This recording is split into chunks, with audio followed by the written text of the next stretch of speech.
The movie begins our beautiful planet from above. If we descend vertically downwards, we will reach the mangrove forests in Sri Lanka, specifically the area of Yalpana, which is not beautiful at all and has just emerged from a war. We see the Sri Lankan army entering the area for the first time, having just liberated it 48 hours ago after eliminating the Tamil militias that had controlled it. Currently, the army is conducting an extensive sweep of the area, gathering farmers from all surrounding villages and forcing them to search for weapons and treasures that the militias left behind. Among these farmers are Rana and his 3 friends. These 4 are assigned a secluded spot to work. They start digging in the ground, and Rana's shovel hits metal. They immediately remove the dirt gently so the guards don't notice. Suddenly, a huge box appears. They start opening it, and the surprise is the box is full of 24-karat gold bars, something beyond magnificent. At this moment, a soldier hears the sound and approaches. The 4 are mesmerized, looking at each other, hesitant to let this treasure slip from their hands. So Rana tells them, "How long will we remain oppressed farmers like this?" And they make a decision. Here, the soldier arrives and raises his weapon at them, but Rana is faster and kills him. The rest of the company notices and they open fire on them immediately, cornering them in the hole, my friend. But Rana and his friends turn into beasts,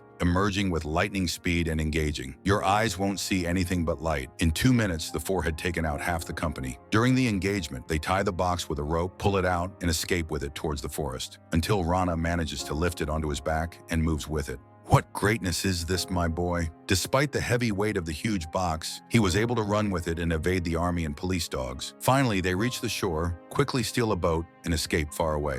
The next scene, we move to the Indian state of Andhra. As soon as Rana and his friends land on the shore, they quickly hide the gold and mark the spot. Then border guards arrive and arrest them. At the station, the officer tries to extract any information from them, thinking they are terrorists from Pakistan. He asks his assistant to search all the poor people they have. But suddenly, Rana pulls out a gold bar, and each of them pulls one out and places it in front of him. Of course, the officer's eyes glaze over, and he agrees to the bribe. He even promises to get them official papers so they can be present legally. Years later, at the Prime Minister's residence, a message arrives in a box for the president. The box contains severed human fingers. The message is sent from a village called Motupalli, written in a small child's handwriting with her blood and tears, my friend. In summary, this child is appealing to the president to save them from a gang of criminals who are enslaving and killing them and want to forcibly expel them from their land. She tells them that these fingers belong to her brother, whose hands were cut off because he couldn't use them to bring them justice. She says that if she doesn't get help within the next 24 hours, their necks will reach them, along with their fingers. At that moment, the president calls intelligence and summons Commander Satya. Within minutes, Satya arrives, reads the message, and is assigned to travel to the village, ordered to move immediately. At the same time, we return to Motupalli village and see a farmer working his land. But suddenly the plow stops, hitting something. We discover that it's caught on a buried arm, my friend. Quickly, the villagers gather and start digging, unearthing more than 12 bodies. These are their relatives and siblings who disappeared a few days ago. Police officer Satya and her team arrive, shocked by the scene. She asks the farmers who did this, but they all look at each other fearfully and no one speaks. A child is about to speak, but his mother covers his mouth. Then the old drunk man comes out, and because he's always drunk, he speaks boldly and fears no one. He tells them, "Don't bother yourselves, these are cowards, no one will speak." He addresses the villagers saying, "Those who died were heroes and gave their lives for you, and you are cowards, unable to repay their kindness or even offer them anything. And by the way, you are also dead, but alive." He raises his voice and tells the police officer that this is not a village, nor are these people. The truth is, these are graves, and we are all dead. Here, a child breaks free from his mother and tells the police officer that the one who did this is the criminal Rana. After that, Satya calls command and informs them that she is going to arrest Rana. The commander asks her to return and cut down evil because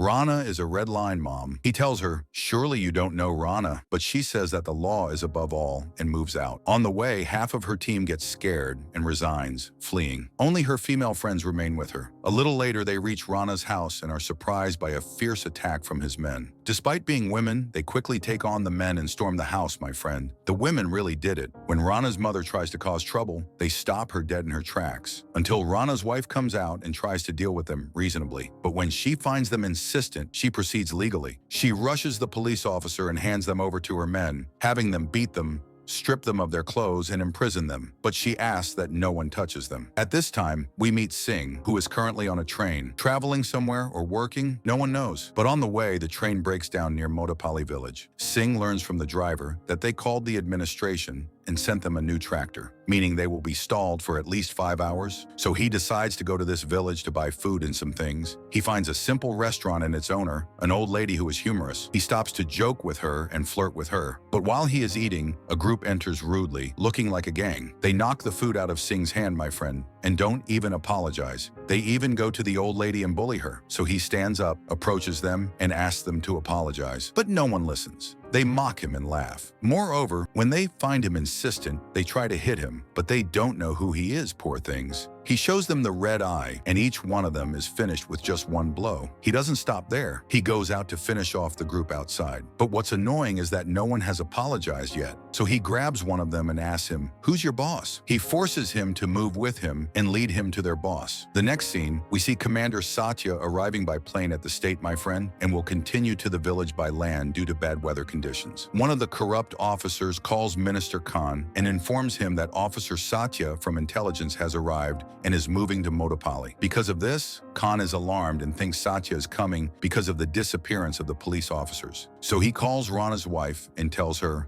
"Because of your actions, a high-ranking intelligence officer has arrived." He asked her to deal with the situation quickly as if it never happened, and apparently it's in his interest now to kill them. On the other side, in the same village, we go to the house of the gang leader, Ram. That day was special because a groom, gone crazy, brought his father and mother and came to propose to Ram's daughter. After much rudeness, Ram enters and puts on a show, continuously belittling them, to the extent that when he learns the groom is an engineer, he says, "So, a beggar?" He then brags about himself in front of them because they will be his in-laws. He tells them, "If you ask who is the richest in the area, they will guide you to me. And if you ask about the strongest and fiercest gang leader, it's also me." Here, Singh enters and asks, "Who is Ram?" He says proudly, "It's me."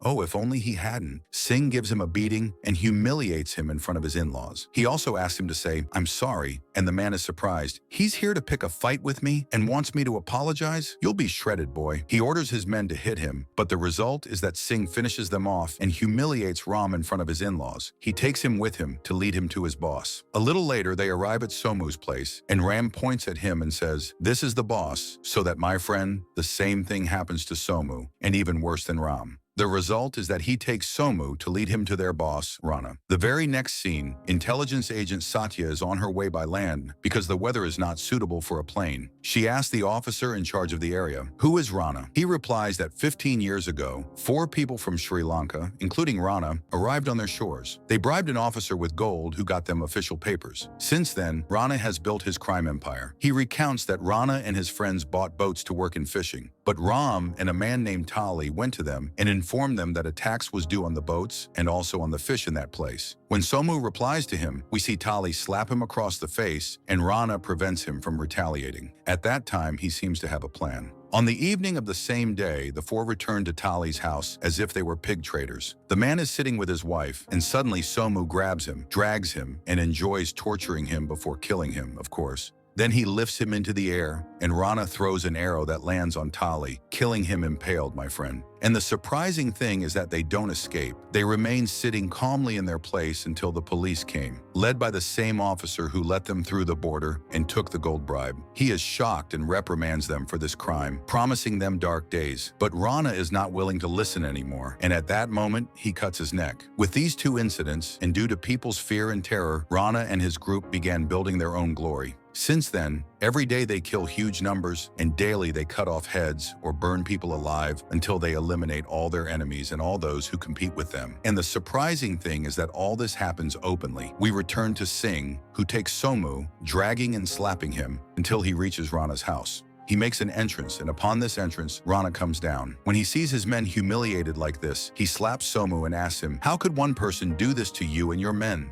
He is very angry, and Singh begins to tell his story with them from the beginning. He says, "I was eating in a restaurant and men entered rudely, knocking my food on the ground. When I asked them to apologize, they were disrespectful, so I beat them up and learned they worked for Ram. When I went to Ram, I asked him to apologize. He refused, so I beat him up and learned he worked for Somu. So I went to Somu and asked him to apologize, but he also refused, so I beat him up as well, until he brought me here to you." Rana then calms down and tells him, "So you caused all this trouble because they didn't want to apologize? Well, sir, I apologize, and it's on me." Here, Singh is appeased and smiles, my friend, saying, "We're friends now. If your men had apologized from the beginning, none of this would have happened. Teach them the culture of apology, my brother." Singh is satisfied and decides to leave. But before he leaves, he notices the police officers' clothes. He realizes they are imprisoned here, so he returns and talks nonsense to stall for time, saying how strange this country is. He asks about the police car in front of his house where its owners are. He gathers the police officers' clothes and moves until he reaches the place where they are imprisoned. He hands them the clothes and then easily tears down the prison doors, my friend. Here, the old teacher, Rana's mother, closes the door and screams, "No one can control you anymore." She orders her men to launch a full-scale attack on him, but this doesn't work with Singh. He tears off a piece of wood from a pole and literally cleans them out. You feel like the law of gravity doesn't exist in this movie. He takes down 5 men, and from the force of the blows, the house literally cracks. Well, it's an Indian movie after all.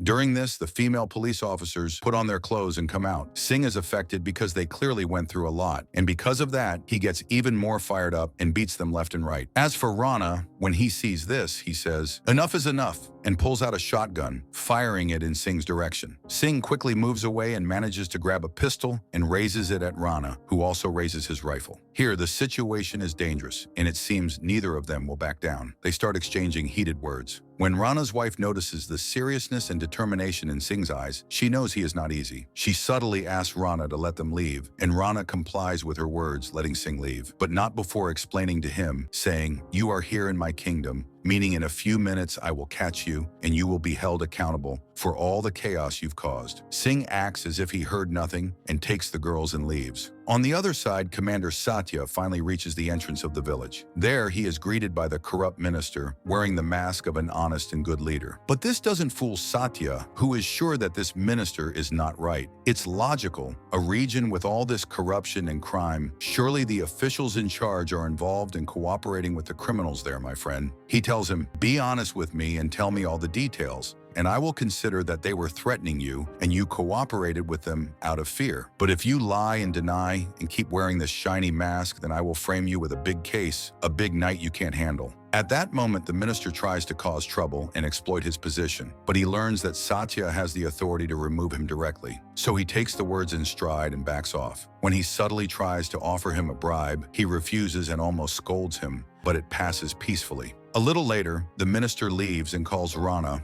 informing him that Commander Satya is not easy at all and that he is coming and intends to ruin his life and imprison them. And if he enters the village, it will be a disaster. But Rana reassures him that he is already taking care of it and that Satya will not leave his place or enter the village in the first place, as if it came from afar, away from them. We return to Singh, who, as soon as he gets in his car and drives off, a lorry appears and crashes into him rudely, as if it were an accident. But in another place, we see that Satya is still alive and gets into a newer car. This man, my friend, is a genius. He knew that the minister would try to betray him, so he changed cars. He is happy that his thinking turned out to be correct. Aren't you even sad about the person who was in the car instead of you and got crushed? We return to Singh and the girls. Suddenly, Rana's followers emerge from everywhere. The criminal left no reserves, only the street dogs are left to be unleashed as well. Here, Singh is performing an epic feat, focused on driving, trying to dodge the blows and bombs thrown at him, and also focused on anyone trying to jump onto the car, whom he instantly dispatches. During this, one of the female police officers falls from the car, and while she is running to catch up with them, one of the gang members reaches her and stabs a sword into her back. By a miracle, Singh manages to get her back in and escapes from the gang. A little later, he stops at the first village he encounters on his way to find a doctor to treat the injured person with him. But unfortunately, it's like a ghost village with no sign of life. Here, the girl has bled a lot, and her condition is worsening. She is thirsty and wants some water to wet her throat, but where can they get it in this remote place? And unfortunately, when they bring her water, she doesn't get to drink it, and her soul leaves her body. At that moment, his phone rings, and it's Rana, who is gloating and tells him, "I feel your sorrow and sadness. That's why I intend to kill them in front of you and corner you one by one. And in the end, I will kill you in front of all the villagers, so you can be a lesson." Until now, Singh hasn't fully understood the situation. He asked the police officers about the village that was evacuated of its people, and about all the strange things happening, and about the excessive injustice he sees. Here, police officer Satya begins to tell him that they found 10 beheaded bodies buried in agricultural land, and with difficulty, the families were able to identify that Rana did this. But when they went to arrest him, they were attacked and kidnapped. And we learn that the origin of all these disasters and stories began in Switzerland with Minister Khan, when he was traveling to meet an important businessman and investor. In the meeting, the businessman surprises him and tells him that the world thought that the most powerful destructive force was uranium, and there was no alternative. But recently, scientists discovered that there is a powerful biological alternative, a rare substance called serium. A short while ago, this businessman discovered 2 regions containing quantities of this serium, and there are no others on Earth: Western Australia and Southern India, specifically in the Andhra region near the Bay of Bengal. They discovered that there, along 150 kilometers next to the beach, the area is mined with serium. Here, the businessman asks the minister to participate in the economic interest and tells him, "All you have to do is clear the villages in that area of their inhabitants and build villages and tourist resorts in their place so we can extract the serium from the sand without anyone seeing. And I myself will be responsible for extracting and smuggling it out of India." He promises him that he will earn money beyond magnificent. No, stop right here. Let's not interrupt each other. And whoever challenges him, of course, loses, my friend. Anyway, of course, the minister is encouraged by the idea and is very welcoming to it. But the problem is that they won't be able to acquire these lands without the consent of the villagers living there, whose number is 30 villages. Meaning the matter is difficult, not easy. Here the minister remembers Rana, the man for difficult tasks for him. He suggests that he return with him to India and meet Rana, and this will surely solve it. Indeed, on the second day, they are in India and go to Rana, who is throwing a party as usual. When Rana talks to them, he gets very enthusiastic about the idea and agrees, especially since all that is required of him is to make the villagers, all 30 of them, sign the sale. And whoever doesn't come willingly will come by blood, quite normally. In the end, Rana will get enough money for his great-grandchildren's great-grandchildren. From that day on, Rana spread with his men, supported by the corrupt minister, and began to oppress the people of the 30 villages, and no one could stop him. He forced them to sign waivers. During this period, a teenager from one of the villages was secretly filming these crimes. She created a file and uploaded it online, and the matter spread. But the corrupt police officers used their positions and suppressed her. And sadly, they beat, dragged, and humiliated her in front of her family, who were helpless to save her. And the girl, poor soul, from all she saw, lost her mind. And the beautiful flower that was shining with life is now insane. All day long, she eats dirt, thinking it's rice. The result is that Rana succeeded in evacuating 29 villages, and only 1 village remained with its people. So they went and held a demonstration. He tells them, "By the way, you signed the waiver for your lands and your houses," meaning the matter is settled. And the disaster is that the signatures are forged. They get angry at the employee. When the people of this village realized there was no hope, they surrendered, and most of them left. Only the group that can be counted on fingers remained, and they asked this child to write them a letter to send to the president. Each of the young men recounted his story and spoke about the injustice he suffered. But as they were going to deliver it, Rana's men appeared and began slaughtering them, my friend. They kept falling one after another until they killed them all.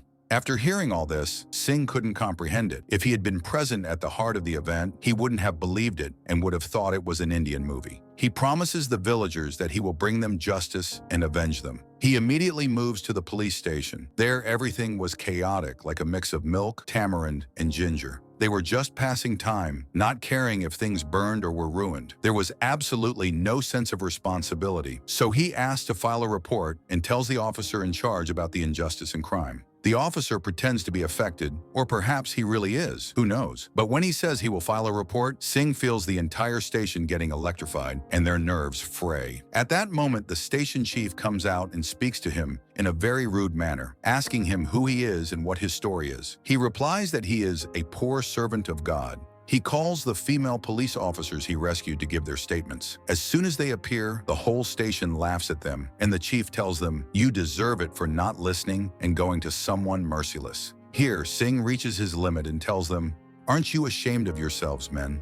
How could you send a few girls to do your job?" He is surprised at how they are police and tells them, "You are a disgrace to the uniforms you're wearing." He directly tells them that, "You are corrupt and cowards too." Suddenly, he tears the station chief's shirt. They all gather around him and manage to tie him with chains to the chair. You feel like he has surrendered and doesn't want to get up. Here, the furious chief keeps hitting him. When the girls come to defend him, they hit them too. Then they call Somu and inform him that they have arrested Singh. Somu arrives and keeps hitting him until he loses consciousness and is about to finish him off and kill him. Suddenly, a prisoner speaks up and tells them, "It's better for you to leave me asleep and no one else hurt him, because if he wakes up, God willing, he will turn this place into a graveyard." The prisoner recounts that years ago, he was imprisoned in a jail, and there was a big gang there, all criminals, and they were pregnant. One day, the lion you see before you arrived, and within minutes, he clashed with them and eliminated them all. He then took a high position and became widely known, and they nicknamed him the Bulldozer. The prisoner's words make them nervous, and one of them approaches to see if he's still breathing or dead. At that moment, Singh exhales smoke from his mouth. You'd think he was a charcoal stove. It turns out he understood from the beginning, but let them gather so he could finish them all at once. Suddenly, he breaks the column and pulls the chain. With the chain, it's up, down, right, left, and he disfigures their faces. And the disfigured ones are lucky, because otherwise they die immediately, until it comes down to the chief, whom he humiliates. Then he wraps the chain around his neck and chokes him, letting the girls get their revenge. In the end, he finishes off Somu and literally breaks his back, eliminating him. He gives him to the girls to nail him down. He leaves a few people alive in the station. Then he goes to the weapons store and takes weapons, intending to eliminate Rana. The girls come out and decide to go with him. A little later, Rana arrives, expecting to find Singh's body. The last thing he expected was to find the bodies of the entire station hanging like slaughtered chickens, along with the body of his friend Somu. Singh returns the favor to him, calls him and tells him, "Drink from the cup you've been forcing people to drink from for years. And a piece of advice from me, save your effort and don't look for me, because I will come to you and I will know how to get you, and I will kill you, boy." An intelligence agent calls Satya and advises him to be cautious of Rana, assuring him that this is not an ordinary criminal. We discover that Rana was the deputy commander of the Tiger forces and carried out a large number of missions and assassinations with them, but he was expelled due to his opposition to the group. Since then, Rana disappeared, and no one heard anything about him until he appeared in India. Of course, after hearing this, Satya hangs up and immediately calls the special forces. He asks the commander to send him his strongest team for a special and urgent mission in the area where he is located. The commander explains to Satya that it will take time for the forces to arrive, but if he wants to get things done, there's one of their men close to his location whom he can send him. This greatly angers Satya. How can one person carry out this whole mission? But the commander assures him that he is just one person, but you will find blessings in him. You'd think he's possessed by some divine power he can hold a front alone. And we understand that the person the commander means is Singh, my friend. Singh turned out to be an officer from the Indian Special Forces assigned to a secret mission. On the other hand, the minister was with the businessman finalizing their deal with waivers for the villagers' homes and lands. A little later, Rana arrives, and surprisingly, he and his men were wearing army uniforms. He takes the little girl who wrote the letter to the president from among them. No one objects, but the drunk man decides to sober up, stands up, and says everything on his mind, come what may. Rana shoots him once, but doesn't get to shoot again, because at that moment his men start falling one after another like chickens, and a helicopter appears. Carrying whom, my friend? Yes, it's Singh, working on them with a sniper rifle, until he gets down from the helicopter, pulls out a machine gun, and opens fire. Everyone gets what they deserve. He grabs a bazooka and fires rockets and bombs, literally turning the place into a battlefield. And as usual, it comes down to the big boss, Rana, my friend, who turns into a cat. He hides behind the child and threatens to kill her, intending to ambush Singh and kill him too. But the villagers themselves start standing in front of Singh and protecting him. Rana is stunned, and when he looks back at the girl, he finds she has vanished. Singh attacks him and starts to pound him. Despite Rana being very skilled, "Where will you go, you scoundrel among kings?" Singh literally thrashes him and beats him very badly. Then he ties his torso with a chain, pulls it tight, and throws the other end to the villagers, who pull and choke him to get their revenge. As for Rana's family, when his wife receives the news, she commits suicide because she won't be able to bear being imprisoned and living heartbroken over her husband, so she kills herself. And when Rana's mother sees this, she has a heart attack and also passes away, so we get rid of this criminal family. We return to Singh, who reaches Commander Satya. Satya thanks Singh for the great achievement he made, and he truly deserves the title the bulldozer. In just a few hours, he bulldozed injustice and crime from the entire region and cleaned it up for years to come. In the end, the little monkey runs to Singh and thanks him, saying, "Thank you." She thinks he is the official who received her message and came on a horse to save her. Singh is very touched and hugs her, promising her that he will always be there to protect her. All she has to do is write him a letter, and he will appear immediately. And with that, we have finished our movie. If you liked the video, hit like and subscribe to the channel. See you in the next video.